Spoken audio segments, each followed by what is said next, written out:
Hello guys, nandito na naman ako at ito pag-usapan naman natin ang trust rating ng satisfaction rating at trust rating ng Senado sa pangunguna nitong si Binibining 10K. Sasabihin naman ng mga didilis, bakit isasama bago pa lang si 10K? O eto itong survey ng Tangere ay ginawa from May 12 to May 13. At ang katanungan lang rito kung satisfied ba sila sa pagpapalit ng liderato at sa nakikita nilang performance magiging performance ng Senado. At ito na nga ang resulta, napakasimple. From 44% bumagsak ng 29%. What the heck? Di ba ga? Yung satisfaction rating, 29% agad-agad ang ibinagsak, bumulusok ang Senado. Habang ang Kongreso tumataginting na 51%. Diyos ko po, Rudy. Kung sino pa yung mga bumoto sa impeachment, 51%. So anong ibig sabihin nito? Ang tao ay nagtitiwala ng sobra sa Kongreso dahil sa paninindigan nito at pakikipaglaban para sa karapatan ng mamamayan na marinig at malaman ang katotohanan dito sa mga pinagagawa at sa impeachment complaint, no? Dito sa articles of impeachment ni Inday Sayad. Habang ang Senado, syempre, alam na ng mga tao, rinig na ang pagiging bias, di ba? Ang pagiging pagbaling nito kay Inday Sayad at tapos pinalitan pa ang pamunuan nito, no? Ang leadership nito, noong May 11, kung saan nagsimula magbotohan sa pagkatapos ng botohan sa impeachment impeachment hearing sa articles of impeachment sa Kongreso. So very obvious ang mga galawan, no, na ito ay to prevent ang impeachment. So ang taong bayan ay nagpapakita rito ng dissatisfaction sa Senado at ayan na nga pagkapalit May 12 to 13, nag-conduct agad ang Tangere ng survey at ayan na nga, bagsak. Ang satisfaction rating nila, 29%. What the heck? Mas malupit yung trust rating nila ngayon, 27% lang.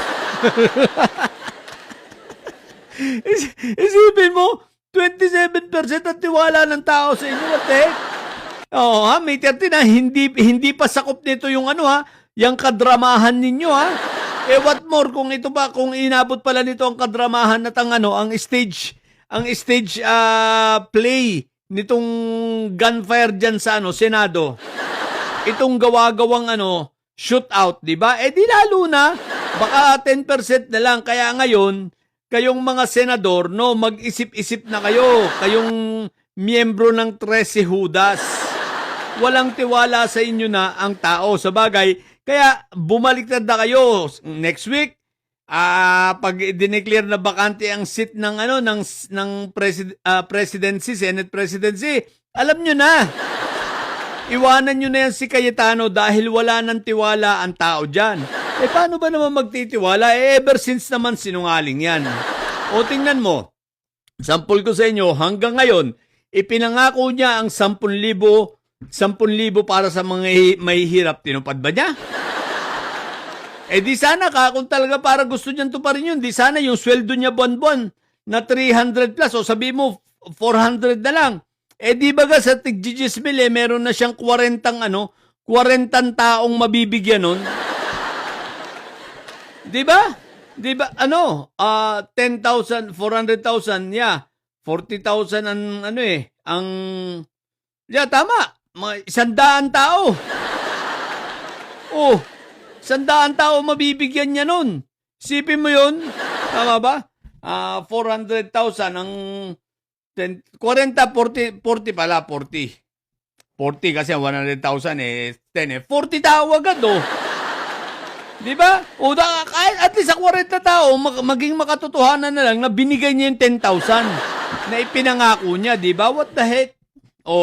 Ngayon, kayong mga senador na miyembro ng 13 Judas, hindi na ako aasa pa dun sa iba na talagang solid na kahit anong gawin mo, hihimod talaga sa pit ni Digon ni Pentabo yun.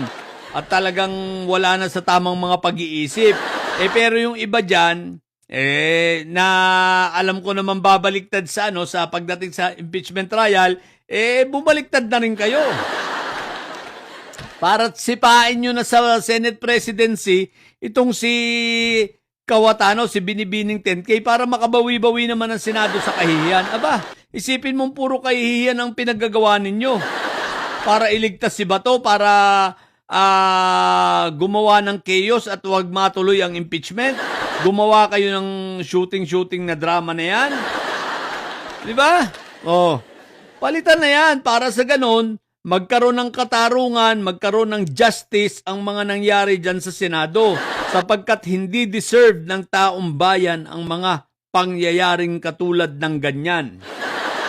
Hindi yan deserve ng taong bayan. Ang deserve ng taong bayan, magtrabaho kayo, gumawa kayo ng batas para sa taong bayan, papanagutin ang dapat managot na katulad ni Inday Sayad sa pamamagitan ng impeachment trial, maging parehas kayo, di ba? At wala kayong kinakampihan. Kumbaga mag-base kayo sa ebidensya, bagamat ito ay napakahirap para dun sa mga sa 13 Judas, pero palagay ko naman yung iba kaya nyong gawin yan. Except dun sa talagang mga bobo na kagaya ni The Goat, di ba? Yan, wala ka ng pagpipilian dyan, bobo talaga yan. Diba? Pero yung iba, may kaunti pa namang utak. Si Marco Tae, lower rank lawyer yan, bobo rin yan. Diba? Wala tayong aasahan dyan. Lalo si Mangga, namamaga na nga yung mukha ni Mangga eh. Ang manggang maga ang mukha. Nakita nyo ba yung mukha ni Mangga? Parang bangkay ng hinayupak ang pangit, di ba? O wala tayong aasahan dyan, di ba? Pero ibalik naman ninyo ang dangal ng Senado. Isipin mo, nangyari yung survey grabe, no? At sa survey na yun, mukhang hindi pa nasakop yung barilan eh. Bagamat 30 nangyari yung barilan, pero parang hindi siguro nasama yun sa question kasi ang tanong lang ron na yung pagpapalit ng liderato. Oh, di ba? Hindi pa nasama ron yung barilan na nangyaring yan. Yung kadramahan ng baril-barilan na yan, yung ambush me style.